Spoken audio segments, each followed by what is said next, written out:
শুভ সকাল বন্ধুরা, আশা করি সবাই ভালো আছো, সুস্থ আছো।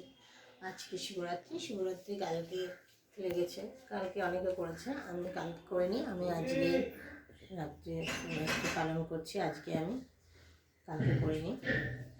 আজকে সকাল থেকে এখন উপোস করে সব গুছিয়ে বাবা বলে না, আমি ঘরেতেই জল ঢেলেছি। দেখো, বাবা মহাদেবের পুজো দেওয়া হয়ে গেছে। বাবানও আজকে উপোস করা ছিল থেকে বাবান আমার সাথে পুজো করলো। বাবানও জল ঢেলেছে। এই পুজো শেষ হলো, আমাদের জল টল ঢেলে শেষে পুনরায় ওম নমঃ শিবায়, হরে হরে মহাদেব।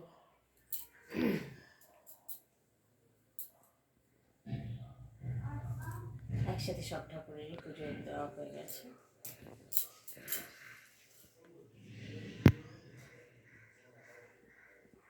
তোমরা সবাই কিন্তু জানিও সবাই কে কবে করেছো। আমি আজকেই করেছি। আমি কালকে যদিও বা বাড়ি ছিলাম না, তো আজকে করেছি। আমার শরীরটা ঠিক নেই, তো তাই কালকে পুরো উপোসটা তো আমি করতে পারবো না, তাই আজকে মাথায় প্ল্যান করে